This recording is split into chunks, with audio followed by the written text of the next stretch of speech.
Will you pray with me?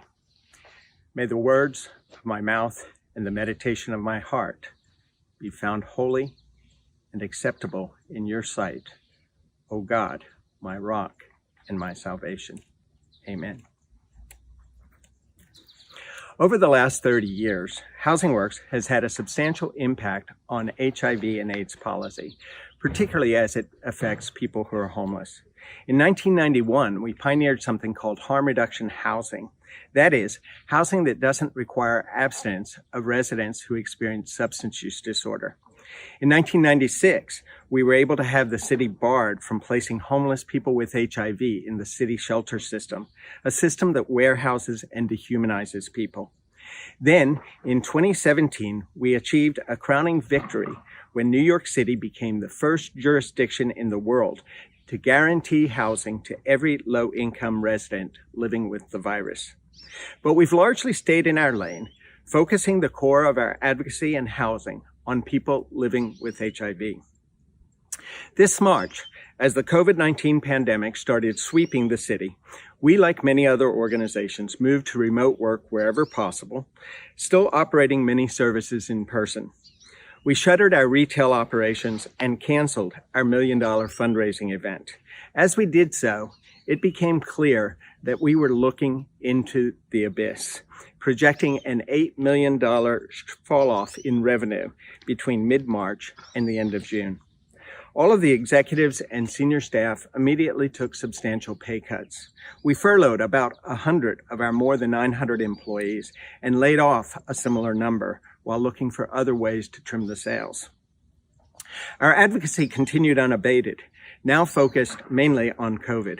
We uncovered a directive issued within the Department of Homeless Services to screen residents for COVID, send anyone with symptoms away, and not let them back into the shelter until they could prove that they were COVID-free.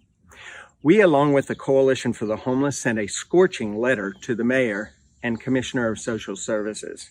Within days, we had a call with the commissioner, Steve Banks, who told us that he had been given authority to lease as many hotel rooms as he needed for isolation shelters, but that he needed providers to run them.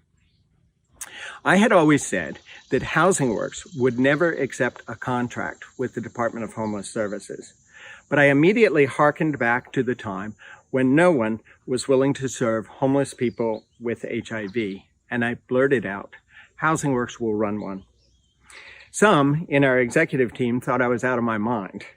Here we are in the middle of a crisis, and you want us to stand up a shelter with no notice and no planning. We only have 3 payrolls in the bank and need to save our cash. And whose plate is this going to fall on? It can fall to me, I said, and the other objections faded away. Even without a negotiated budget, we began to recruit staff. We were ready to open in less than a week's time.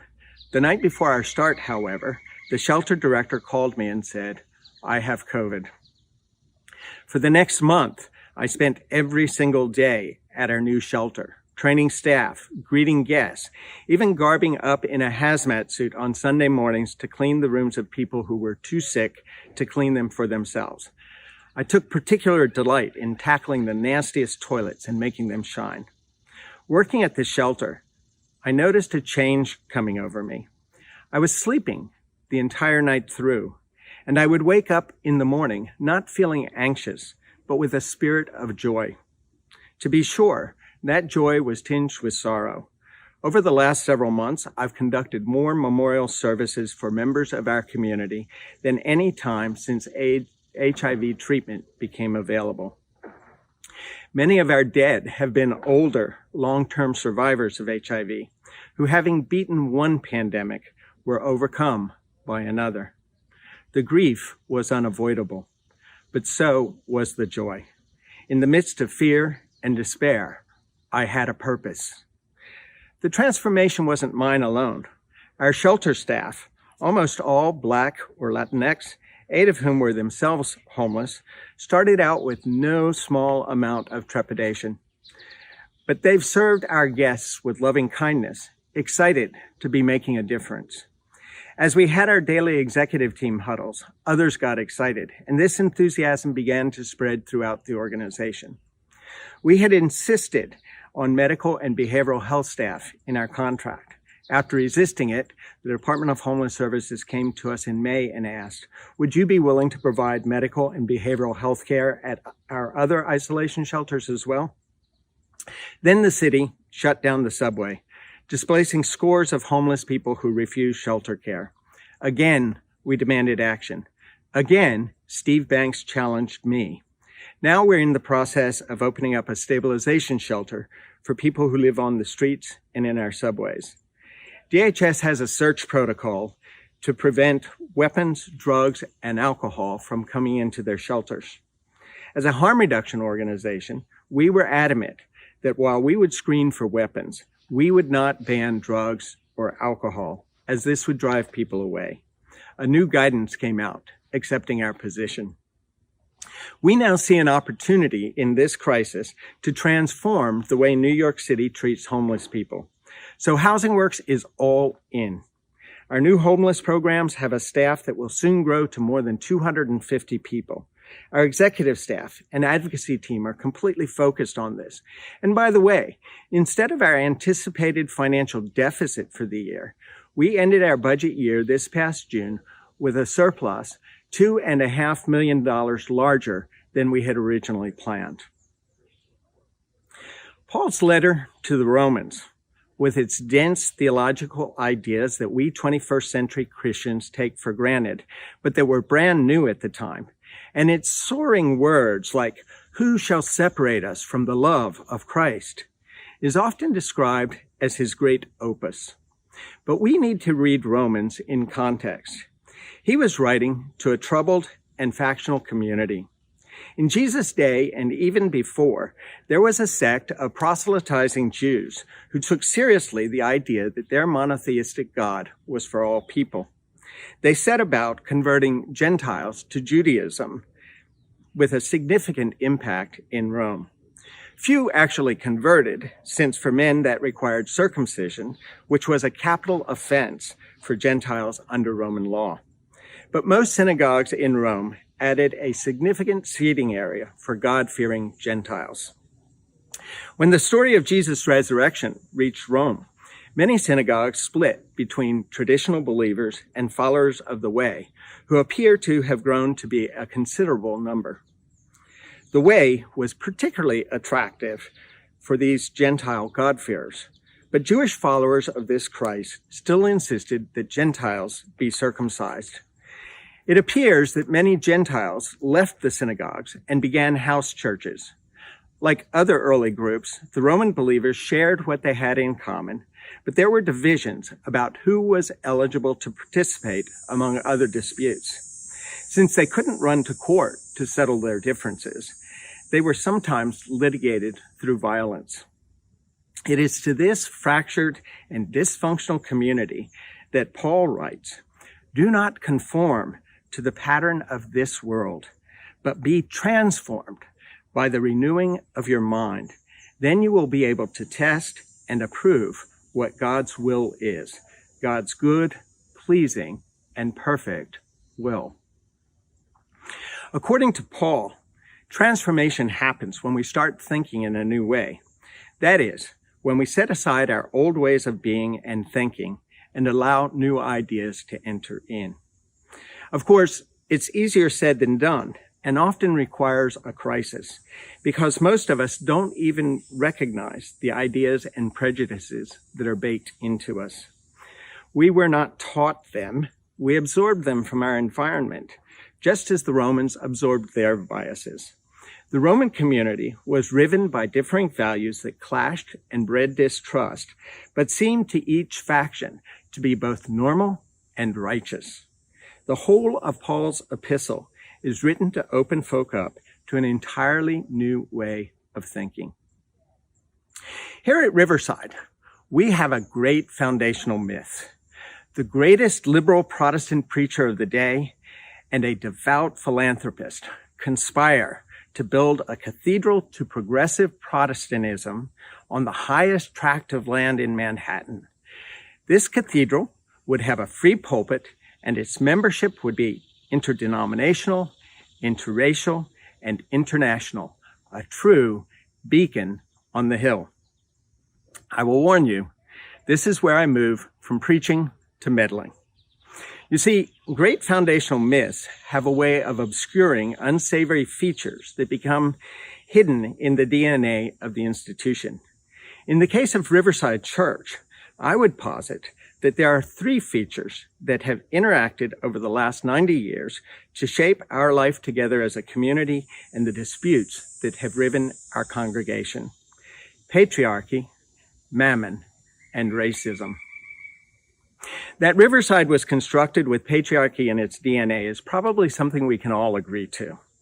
Every single important role in the church, including the entire usher board, was all male, and this would persist for decades. It wasn't until May 1968 that a woman was invited into Riverside's majestic pulpit.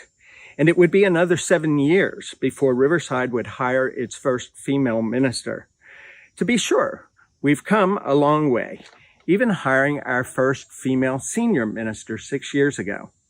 But much as electing Barack Obama as president didn't end racism in the United States, I don't think many women in our congregation would say that having had a female senior minister has ended patriarchy or even casual sexism in our community. As to mammon, the Rockefeller family were the nouveau riche around the turn of the 20th century, not welcome in elite New York society. Moreover, neither father nor son minded poking a stick in the wallets of those elites. For example, they spent a fortune buying up coal mines around the country to undermine Carnegie's monopoly on steel. After the Ludlow massacre at one such mine, Rockefeller Jr. switched to full-time philanthropy. But even that did not buy the family's admission to upper society. Though he was a Baptist, Rockefeller finally figured out how to punch his upper-class ticket. St. John the Divine had already been under construction for several decades and had not even completed its nave. Rockefeller sought a seat on the board of trustees of the cathedral in exchange for a gift of $500,000, with more to follow. He was formally nominated to the role in May of 1925, as announced in the New York Times. But 2 weeks later, the presiding bishop humiliated him, vetoing his nomination. It was at that point that Rockefeller turned his sights on building a cathedral that would outshine St. John the Divine on an even higher purchase in the same neighborhood. Ground was broken 2 years later, with Rockefeller giving $8 million just for the purchase of the property and the initial design of the church. No expense was spared to give Riverside bragging rights for its glorious nave, elaborate sculpture inside and out, stained glass windows, magnificent organs, the largest church tower in the Western Hemisphere, along with the largest carillon, including the single largest hung bell in the entire world, all to the glory of God and far more spectacular than what the Episcopalians could pull off. Rockefeller didn't trust the congregation to be able to maintain this grand edifice. He determined to sustain it by building an apartment complex on the campus, much like what is going up now across Claremont Avenue. But when he saw the drawings, he decided the commercial aspect detracted too much from his glorious monument. Instead, he gave a significant sum to endow the church, but with a covenant that the proceeds could only be used to maintain the structure. During his association with Riverside, Rockefeller guarded the church's treasure. The church started with two different governing bodies. One, the Board of Trustees, composed of Rockefeller and a collection of his wealthy friends, controlled the money and enjoyed worship from the equivalent of box seats in the Triforium, while the other, the Board of Deacons, oversaw the programs and had to come hat in hand, with programs always poorly resourced compared to the investment in the grand worship services and the maintenance of the beautiful structure. The covenant on the endowment terminated, and Rockefeller no longer oversees our wealth. But I would argue his legacy is still deeply embedded in our culture. For a thought exercise, wander through our buildings and look at who occupies what spaces. Look at where the social ministries we tout are housed and compare their cramped facilities to the grand spaces we use for worship and fellowship. More perniciously, I think it's fair to say that the ever-shrinking endowment has too often caused us to approach our circumstances from a posture of scarcity rather than abundance. And I'm not just speaking about our present day. After a market downturn in the 1970s, Riverside sold its radio station, WRVR, one of its crown jewels. At the same time, it completely disbanded its Hispanic ministry. The downturn at the end of William Sloane Coffin's tenure in the 1980s led to slashing social service, youth, theater, dance, arts, and crafts programs that many of our Morningside Heights neighbors still mourn. Meanwhile, we became more and more dependent on long-term rental of program space to meet our budget. While Riverside declared itself to be interracial, it was really counting on the international component to bring diversity to the congregation. Faculty members from around the world at neighboring institutions were courted and welcome. But for the first several decades, Black worshipers were quietly ushered into the balcony. Nonetheless, Black folk continued to come to Riverside at such growing volume that the congregation considered recruiting a Black usher to the all-white usher board for the express purpose of greeting Black worshipers in the narthex. Ultimately, the first two Black ushers were added in 1960 and 1965, respectively. This meager step, even while we were so proud to embrace the Reverend Dr. Martin Luther King Jr. and call him our own. Even our ties to Dr. King did not stop a work group in the church from issuing a report in 1974 expressing concern that Riverside would not be able to sustain a pluralistic congregation if white members became a minority. The racist history of Riverside is not just directed toward Black folk. I mentioned that the Hispanic ministry was completely disbanded. This came after the church's first and only Latino minister resigned in protest of the trustees' refusal to adequately fund this growing congregation, followed by a letter of protest by the membership of the Latinx congregation that was at the time filling Christ Chapel every Sunday morning. No doubt, the appointment of Reverend Dr. James Forbes as senior minister was a major step forward. But early in his tenure, an opposition group formed, Riversiders for Riverside, that opposed Forbes with criticisms that had a clear underlying racial tone, even raining leaflets down on the congregation from the balcony during one service. We would love to think that we have moved beyond this history, but it's too deeply ingrained to just move on. Let me show you how this history works in us. A couple of years ago, a consultant was hired to do some work with Riverside to help us think about our future in the context of our past. He interviewed a number of congregants, always asking about place. Where is Riverside located? Some answered Morningside Heights. Some answered the Upper West Side, and some answered Harlem. These responses didn't break out exclusively by race, but overwhelmingly so. This confusion, if you will, isn't by accident. In 1947, David Rockefeller, our founding benefactor's son, led the formation of Morningside Heights Incorporated, an association of all the major institutions in the neighborhood, including Riverside Church.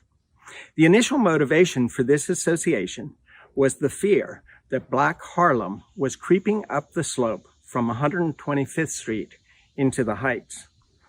Rockefeller persuaded Mayor Robert Wagner to do slum clearance where Morningside Gardens and the Ulysses S. Grant houses are now. It didn't matter that this neighborhood was thriving and considered some of the best rental housing available to working-class Black Harlem residents. They were all displaced to build Morningside Gardens as a government-subsidized cooperative for white-collar professionals and Grant houses at the foot of the slope for what was to be integrated public housing for blue-collar folk, thereby creating a physical bulwark between Harlem and the Heights. Now, having any one of these features in our DNA would give us some work to do. But all three interplay in ways that leave us stuck. Racism and sexism get leveraged against each other, not to repair the wounds, but to keep us from addressing either one. Throw the endowment into the mix, and we really have something to fight over. What endures is resentment, mistrust, and suspicion that keeps us from thinking in new ways. This is no different than the way the Jewish and Gentile prejudices spilled over into fights about whose burdens they should be sharing in common. I love this church and I love its people. And I know that we can never be what God has called us to be until we are honest about our past and how our past shapes our present. This is hard and uncomfortable work, but only when we reckon with that reality can we renew our minds, the first step to the transformation that Paul speaks about, that we might be able to ask, test, and approve God's will for this community of faith. In December 2018, I received a call from then Church Council Chair Brad Jones, asking if I would co-chair the Riverside Development Committee. I hesitated initially, but now I am deeply committed to this work because the more I learn about the history of this congregation and become involved in the life of this community, the more I have come to believe that Riverside's best days are not behind us. If we are responsive to God's call, our best days are ahead of us and not in some distant future if we have the courage to step into this process of transformation. The COVID-19 pandemic has laid bare what many of us already knew about the extreme health disparities in this country. The economic crisis has laid bare the wealth gap driven by unfettered capitalism. The blatant murders of George Floyd, Breonna Taylor, and others has led to the largest protest movement in the history of this nation. We are a nation in crisis, with the false idolatry of American exceptionalism stripped away by the failures of our government at every level, not to mention the flagrant white supremacy now flaunted by the person holding the highest office in the land. We at Riverside have something to say to this moment in history. More, we have much to offer a hurting community and city around us. But to be what we are called to be, we must have the courage to address our history. If we seek transformation, we men in this church have a lot of work to do to deconstruct patriarchy. If we seek transformation, we white people have a lot of work to do to undo racism and contribute to Riverside being an anti-racist church. If we seek transformation, together we must seek a vision that isn't dependent on our endowment, but dependent on the work of our own hands, the imagination of our own minds, and the fortitude to rise boldly to the challenges we face. Finally, if we seek transformation, we must, as Peter writes, above all, love each other deeply, for love covers a multitude of sins. Harry Emerson Fosdick wrote the words of a new hymn to inaugurate Riverside Church, God of grace and God of glory. The last stanza thrills me every time I sing it. Save us from weak resignation to the evils we deplore. Let the search for thy salvation be our glory evermore.